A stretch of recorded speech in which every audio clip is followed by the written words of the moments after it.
Escucha, vamos a hablar de otro tema, porque haremos del tema que en realidad se está hablando y se va a seguir hablando, que es el caso de Florencio Varela. Sí. Este triple femicidio y de crimen narco. Todavía se sigue discutiendo bajo qué carátula o qué nombre le ponemos. Porque algunos dicen, vuelvo a esta misma retórica, ¿no? De que si hubiese sido, no sé, Enzo le pasaba lo mismo, no tiene que ver con una cuestión de... Por eso dicen, no califica como femicidio. A ver, hay 3 chicas súper jóvenes, una de ellas adolescentes, casi niña, que fueron brutalmente asesinadas, descuartizadas, las mataron de una manera brutal. Hay violencia de género de por medio. Sumale los matices narcocriminales que obviamente tienen en vilo a todo el país, porque es lo que vos decías también en su momento y que después vi en todo lado también este tipo de comentarios. Esto pasaba en otro lado, no era común verlo acá. Sí. Por lo menos no con ese nivel de tan exacerbado, ni El mucho TikTok menos la grabado. espectacularización de la violencia y el narco, que es esto, transmitirlo para una comunidad de más de 40 personas que veían en vivo estas atrocidades. Eso no era común aquí. Bueno, ya lo es. Ya está pasando. O sea, ya pasaba, nada más que ahora estás viendo lo que pasa. Bueno, hay muchos análisis que se hacen al respecto. Pero hoy quiero hacer el foco en relación al narcotráfico, a los femicidios. Muchas veces, sobre todo cuando hablamos de este tipo de narcocrímenes, no estábamos acostumbrados a verlos tan feroces, ni tan, repito, exacerbados y tan hacia afuera. Pero mucho te dice, mucho y en silencio, es lo que pasa por abajo, cuando no se habla del tema, cuando no llega a ser tan mediático. Y te pasa desde el más chiquito, desde el más perejil, cuando lo decíamos el otro día, te vas a un barrio y todos saben en qué esquina está el que vende, quién es el que distribuye, quién es el dealer, a quiénes no hay que señalar, a quiénes, por qué no hay que denunciar, ni siquiera de manera anónima, porque vos sabés que podés quedar en el medio de la volteada y como le pasó a este hombre en Orán, ¿no? Que van y lo queman con agua hirviendo por haberlo señalado. Esto pasa en todos los barrios, o sea, el narcotráfico desde el micro y ni hablar del macro. Pero hay un caso que me puso, la verdad, en alerta también, porque se habla mucho de Florencio Varela, pero está el caso de Daniela Guantay, Dani Guantay, un crimen atroz, y hoy las alarmantes similitudes de ese caso con el caso de Florencio Varela. Si quieren pongamos la foto de Daniela, porque esta historia sacudió a Salta en su momento y todavía estremece por el nivel de brutalidad. El femicidio de Daniela Dani Guantay, como la conocían, es un caso que no solamente expuso, ¿no?, la violencia extrema contra las mujeres, sino también estos patrones escalofriantes que son muy similares al caso, repito, de Florencio Varela, del que todo el mundo habla hoy. Madrugada del 2 al 3 de marzo de 2017, barrio 17 de octubre, Salta, en la llamada Casa del Viejo Álvarez. Resulta ser que Dani tenía 22 años y fue acusada falsamente de haber robado droga. Lo mismo que el caso que estamos viendo hoy. Sí. En ese caso fue atada a una silla, torturada, abusada y asesinada con ensañamiento. Fíjate vos que su cuerpo fue desmembrado y hallado en bolsas de plástico a la vera del río Mojotoro el 7 de marzo del 2017. Igual que el caso de Florencio Varela. Por este caso se imputó, este caso estaba bajo la fiscal a cargo, Verónica Siemens de Bielke. 6 personas, 5 adultos y una menor imputados. Las condenas. En febrero del 2020, el Tribunal de Juicio dictó prisión perpetua para los 5 adultos y reconoció responsabilidad penal para la menor. Tenemos la foto ahí del caso del juicio. En agosto del 2024, el año pasado, el Tribunal de Impugnación ratifica las sentencias. Y los principales condenados son Juan Reinaldo Álvarez, el Viejo, que es donde te digo, la Casa del Viejo Álvarez, donde se llevó a cabo este atroz crimen, es este señor. Señor. Carlos Alfredo Agüero es el otro, Nene, Churi, le decían así. Norberto Silvestre, el Chiqui. Julio César Monasterio, Pelado. y otros adultos cuya identidad fueron confirmadas en el fallo. Te decía, hay una menor a la cual igual también, obviamente bajo el juzgado de menores, pero no se le desconoce la responsabilidad que tuvo. En todos estos casos estamos hablando de violencia extrema y premeditada, participación de varias personas, ocultamiento de los cuerpos, en los dos casos, ¿no? Los hallaron en bolsas, mutilados, totalmente descuartizados, y mujeres en situación de vulnerabilidad como víctimas. Obviamente algunas diferencias claves, estoy hablando de Salta 2017, el alcance mediático también es distinto, y en Salta particularmente hubo una condena firme tras 3 años de proceso. Y hay un dato más alarmante acá, que es que algunos de estos tipos ya tenían antecedentes. Vos sabés que eso también me llamó muchísimo la atención, ¿no?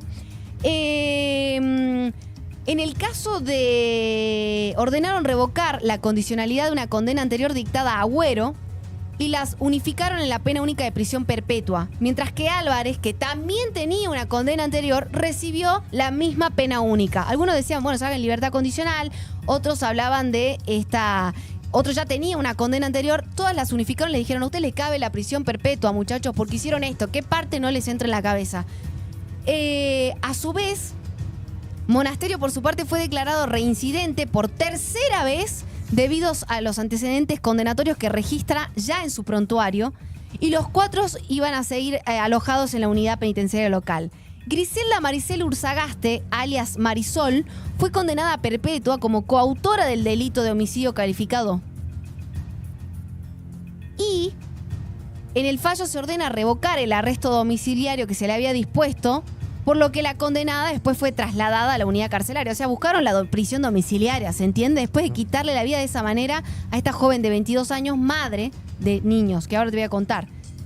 Y esta menor que te digo fue declarada coautora penalmente responsable del homicidio calificado por ser perpetrado con ensañamiento y por el concurso premeditado de 2 o más personas, y la sentencia fue remitida al juzgado de menores 3, tercero, que se encuentra a cargo de su tutela.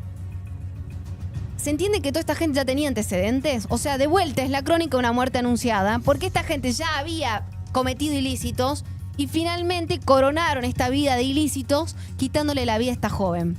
En el 2017 en Salta, no en Florencio Varela. ¿Vos sabés que se conoció? Esta es la foto de la madre.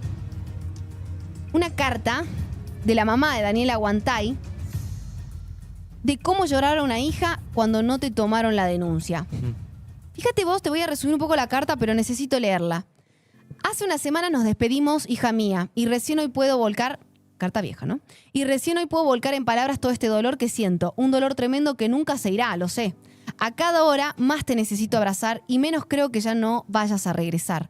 Vos que siempre fuiste la más mamera, tan compañera, desde nuestra digna humildad toda la vida luché para poder darte lo mejor y verte feliz. Imposible olvidarte. Tanto dejar de verte acá en la puerta, como dejar de escucharte todos los días llamándome con esa dulce voz. Vero, Verito, parecen escuchar todavía mis oídos, con el eco de esos gritos que voy a extrañar desde ahora hasta la última hora del último día. Salgo a la mañana, miro a la calle y todavía te espero. Apenas 22 años, nada más y mucho más. Sofía de 7 años, Valentín de 5 años y Tobía de 2 años. Los 3 regalos maravillosos que recibí de vos. Son tan chiquitos que sinceramente no sé cómo explicarles lo que pasó. Yo no quería tener que decirles esto. Yo quería ser la abuela que les consintiera sus gustos y que los llevara con regalitos para jugar. Y de la noche a la mañana me toca volver a empezar. Me infla el pecho de orgullo, hijita, tu compromiso con el futuro y con la comunidad. En esa asamblea poderosa de nuestro barrio, Juan Manuel de Rosas, donde no solamente hiciste circular la voz de la garganta, sino también las sonrisas de Valen y Sofi, en las clases de apoyo escolar y en los partidos de fútbol popular. ¿Qué pasó si ese martes 28 de febrero viniste a casa como si fuera un día más? ¿Te acordás? Cocinaste pollo con arroz, comimos, charlamos, nos reímos. Te fuiste. Para siempre te fuiste. Desde el 1 de marzo la búsqueda se volvió desesperante. Saqué fuerzas de donde no tenía, porque estaba segura de que te íbamos a encontrar. Sin esperar un solo segundo avisé, alerté y grité tu desaparición. Pero escuchen este dato. La policía no quiso tomarme la denuncia. Díganme si no es otra similitud, ¿no? Entre paréntesis lo pregunto. Hasta que pasaron 4 días. Una corazonada me advertía que debía buscarte en el río, pero los datos que llegaban cambiaban esa orientación. Y sin embargo, a la semana encontramos partes de un cuerpo humano con tu ropita ahí a las orillas del Mojotoro. Pese al hallazgo y a las evidencias, soñaba que no fueras vos. Pero después de varios días largos, interminables, los análisis confirmaron lo peor. Y a partir de ahí todo se convirtió en una película de terror. No puedo, no quiero, no acepto dejar de pensar en el daño que te hicieron. ¿Por qué? ¿Por qué te mataron? ¿Por qué las instituciones no actuaron? Mientras la justicia sigue investigando, yo me sigo preguntando, preguntándome, repreguntando y repreguntándome absolutamente todo. Pero dentro de ese torbellino que habita mi cabeza tengo bien firme una sola certeza, dice su madre. La autopsia reveló que te asesinaron el 2 de marzo. O sea, si la policía hubiera tomado la denuncia cuando fui a radicarla, en vez de ignorarla y demorar 4 días y dejarla dormida, hoy estarías acá, conmigo, con vida. Aún así, frente a todas las injusticias que nos mataron y siempre, jamás bajaste los brazos. Caímos y volvimos a caer, pero te levantaste cada vez con más fuerza, cada vez con más voluntad, aferrada a esos hijos que ahora también me levantan a mí. Pues en esa enseñanza he clavado mi nuevo punto de partida. Por vos y por mis nietos lucharé hasta el final, para que nadie deba sentir este dolor que hoy debemos transitar. Nunca, pero nunca más. Solo así podremos descansar en paz.